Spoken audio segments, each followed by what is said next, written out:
Apektado ang 8 ka magbanay human nasunog ang pipila ka kabalayan sa General Santos City.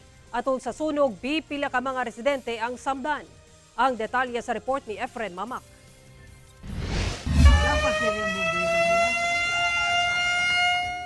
Gilayong girespondihan sa kabumberuhan kining dakong sunog nga miulbo sa usa ka compound sa Purok 16 Block 1 Barangay Fatima sa General Santos City pasado alas 6 Domingo sa gabi. Sulod sa halos usa ka oras nga pagpakgang ang naapula ang kalayo. Gibana-bana ang moabot sa 500,000 pesos ang inisyal nga danyo sa sunog.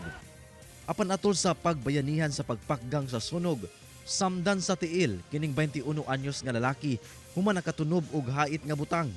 Lakip sab nga nasamdan sa tiil si Aldrin Bulanon. Saysay niya nga gikan siya nag-CR niya tong tungura diyang nagsugod ang sunog. Nasuta niini nga nagsugod ang kalayo sa balay sa iyang igsuon. Pagsulod na ko, kusog na mga kalayo, pag itsa na ko, wala na, tapos nainibuto ba? Moto, pasagdanan ako, sige na namig singgit, kaya di na makaya. Human ang dakong sunog, naabo ang halos 8 ka panimalay dining tungura ug sumala sa Bureau of Fire nagsugod kuno ang kalayo diniining kwartuha. Among ginasuta gyud kung unsa ang cause.